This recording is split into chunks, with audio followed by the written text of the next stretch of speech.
സംസ്ഥാനത്തെ സാമൂഹ്യ സുരക്ഷാ ക്ഷേമ പെൻഷൻ ഗുണഭോക്താക്കളുടെ കാത്തിരിപ്പ് അവസാനിച്ചു. ജൂലൈ മാസത്തിലെ സാമൂഹ്യ സുരക്ഷാ പെൻഷൻ വിതരണ അറിയിപ്പുകൾ എത്തി. ജൂലൈ മാസത്തിലെ പെൻഷൻ തുക വിതരണത്തോടൊപ്പം തന്നെ വർദ്ധിപ്പിച്ച പെൻഷൻ തുകയുടെ വിതരണം സംബന്ധിച്ചുള്ള നടപടികൾ സംസ്ഥാന സർക്കാരിന്റെ ഭാഗത്തു നിന്നും ആരംഭിച്ച സാഹചര്യത്തിൽ നാളെ മുതൽ വാർദ്ധക്യകാല പെൻഷനുകൾ കൈപ്പറ്റുന്ന ഗുണഭോക്താക്കൾക്കുള്ള 15 നിയമങ്ങൾ കൂടി കർശനമാക്കി. ഇതിലൊന്നുണ്ടെങ്കിൽ പോലും പെൻഷൻ ഇനി മുതൽ മുടങ്ങുന്നതാണ്.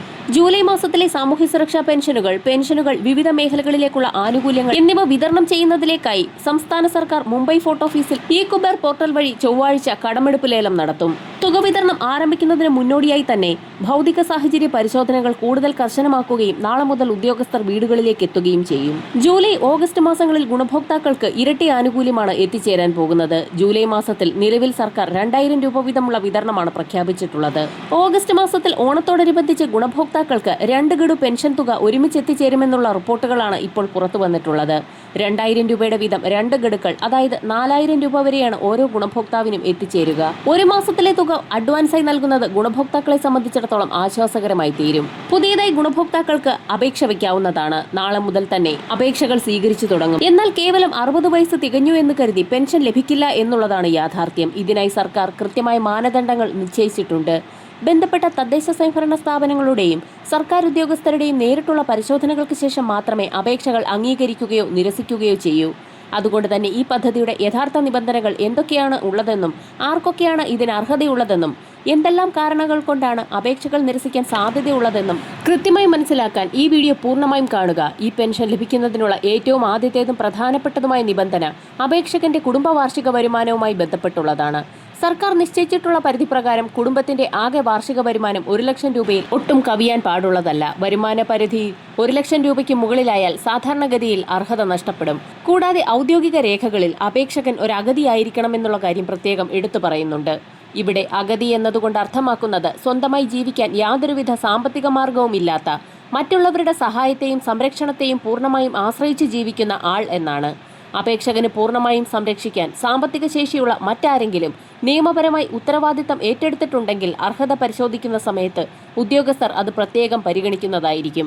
മറ്റ് പെൻഷനുകളോ സാമ്പത്തിക ആനുകൂല്യങ്ങളോ കൈപ്പറ്റുന്നതുമായി ബന്ധപ്പെട്ടുള്ളതാണ് അടുത്ത പ്രധാന നിബന്ധന വരുന്നത്. കേന്ദ്ര സംസ്ഥാന സർക്കാരുകളിൽ നിന്നോ പൊതുമേഖലാ സ്ഥാപനങ്ങളിൽ നിന്നോ വിരമിച്ച് നിലവിൽ സർവീസ് പെൻഷനോ അല്ലെങ്കിൽ കുടുംബ പെൻഷനോ വാങ്ങുന്ന വ്യക്തികൾക്ക് ഈ പദ്ധതിയിലേക്ക് അപേക്ഷിക്കാൻ അർഹതയുണ്ടാവില്ല. എന്നാൽ ഇതിൽ ചെറിയൊരു ഇളവ് അനുവദിച്ചിട്ടുണ്ട്. അതായത് മാസം പരമാവധി 4000 രൂപ വരെ എക്സ് ഗ്രാൻഡഡ് പെൻഷനോ NPS പെൻഷനോ വാങ്ങുന്ന ആളുകൾക്ക് ഈ നിബന്ധനയിൽ ഇളവ് ലഭിക്കുന്നതാണ്. അതോടൊപ്പം തന്നെ മറ്റ് ക്ഷേമ പെൻഷനുകൾ വാങ്ങുന്നവർക്കും പൊതുവെ ഇതിൽ അർഹതയില്ലെങ്കിലും ഭിന്നശേഷിക്കാരായ ഗുണഭോക്താക്കൾക്ക് ഈ നിബന്ധന ബാധകമല്ല. EPF ഉൾപ്പെടെ പരമാവധി 2 പെൻഷനുകൾ വരെ മാത്രമേ ഒരു വ്യക്തിക്ക് ഒരുമിച്ച് വാങ്ങാൻ നിയമപരമായി സാധിക്കുകയുള്ളൂ. അപേക്ഷകന്റെ സാമ്പത്തിക സ്ഥിതി വിലയിരുത്തുന്നതിന് അവരുടെ പേരിലുള്ള സ്വത്തുക്കളും വാഹനങ്ങളും സർക്കാർ കൃത്യമായി പരിശോധിക്കാറുണ്ട്. അപേക്ഷകന്റെ അല്ലെങ്കിൽ അവരുടെ കുടുംബത്തിന്റെയോ പേരിൽ ആകെ 2 ഏക്കറിലധികം ഭൂമി ഉണ്ടായിരിക്കാൻ പാടുള്ളതല്ല എന്നുള്ളത് ഒരു പ്രധാന മാനദണ്ഡമാണ്. എന്നാൽ പട്ടികവർഗ വിഭാഗത്തിൽപ്പെടുന്ന ആളുകൾക്ക് ഭൂമിയുടെ ഈ നിബന്ധന ബാധകമല്ല. അതുപോലെ തന്നെ കുടുംബത്തിൽ 1000 cc കൂടുതൽ എഞ്ചിൻ ശേഷിയുള്ള സ്വകാര്യ 4 ചക്ര വാഹനങ്ങൾ അഥവാ വലിയ കാറുകൾ സ്വന്തമായി ഉണ്ടാകാൻ പാടില്ല. ഇവിടെ ടാക്സി ആവശ്യങ്ങൾക്കായി ഉപയോഗിക്കുന്ന വാഹനങ്ങൾക്കും പഴയ അംബാസഡർ കാറുകൾക്കും പ്രത്യേക ഇളവ് അനുവദിച്ചിട്ടുണ്ട്.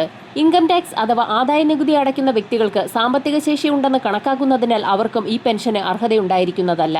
താമസം, വീടിന്റെ വിസ്തീർണം എന്നിവയുമായി ബന്ധപ്പെട്ടും ചില കർശനമായ വ്യവസ്ഥകൾ നിലവിലുണ്ട്.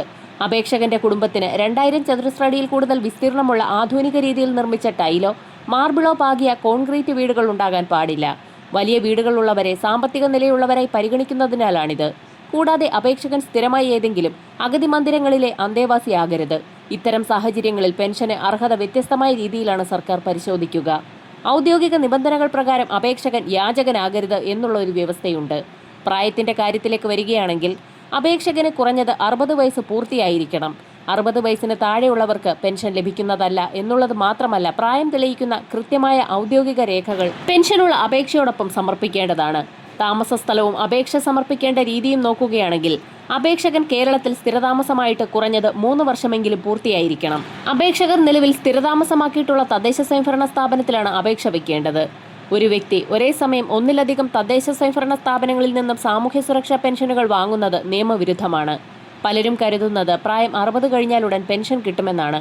എന്നാൽ വരുമാനം, വീടിന്റെ അളവ്, വാഹനം മറ്റ് പെൻഷനുകൾ, കുടുംബത്തിന്റെ ആകെ സാമ്പത്തിക സ്ഥിതി എന്നിവയെല്ലാം ഒരുമിച്ച് പരിശോധിച്ച ശേഷം മാത്രമേ തദ്ദേശ സ്വയംഭരണ സ്ഥാപനങ്ങൾ അന്തിമ തീരുമാനമെടുക്കൂ. പുതിയ പെൻഷൻകാർ അപേക്ഷ വെച്ച ശേഷം അതിന്റെ സ്റ്റാറ്റസ് എന്തായി എന്നുള്ളത് ഏത് തദ്ദേശ സ്വയംഭരണ സ്ഥാപനത്തിലാണോ പെൻഷന് അപേക്ഷ വെച്ചിട്ടുള്ളത് ആ സ്ഥാപനത്തിലെത്തി ചെക്ക് ചെയ്യേണ്ടതാണ്. ജൂലൈ മാസത്തിലെ പെൻഷൻ തുക വിതരണത്തിലേക്കായി ജൂലൈ മാസം 21 കേരള ഗവൺമെന്റ് കടപ്പത്രലേലം ഇറക്കുകയാണ്. ജൂലൈ 23 മുതൽ 26 വരെയുള്ള തീയതിക്കുള്ളിൽ ജൂലൈ മാസത്തിലെ പെൻഷൻ തുക അക്കൗണ്ടുകളിലേക്ക് ക്രെഡിറ്റ് ആയി തുടങ്ങും. 27, 28 തീയതികളിൽ കൈകളിലേക്കുള്ള വിതരണവും ആരംഭിക്കും. ഓഗസ്റ്റ് മാസം 5-ന് മുന്നോടിയായി വിതരണം പൂർത്തിയാക്കാനാണ് സർക്കാർ നീക്കം. ഇതോടൊപ്പം തന്നെ ഓഗസ്റ്റ് മാസത്തിൽ ഓണത്തോടനുബന്ധിച്ച് ഓഗസ്റ്റ്, സെപ്റ്റംബർ മാസങ്ങളിലെ പെൻഷൻ തുക ഒരുമിച്ചെത്തുമെന്നുള്ള റിപ്പോർട്ടുകൾ കൂടി പുറത്തു വന്നിരിക്കുകയാണ്. ഇത് സംബന്ധിച്ചുള്ള പ്രഖ്യാപനം ഉടൻ തന്നെ പ്രതീക്ഷിക്കാം. വരും മണിക്കൂറുകളിലെ സർക്കാർ അറിയിപ്പുകൾക്കായി ചാനൽ സബ്സ്ക്രൈബ് ചെയ്യാൻ മറക്കാതിരിക്കുക.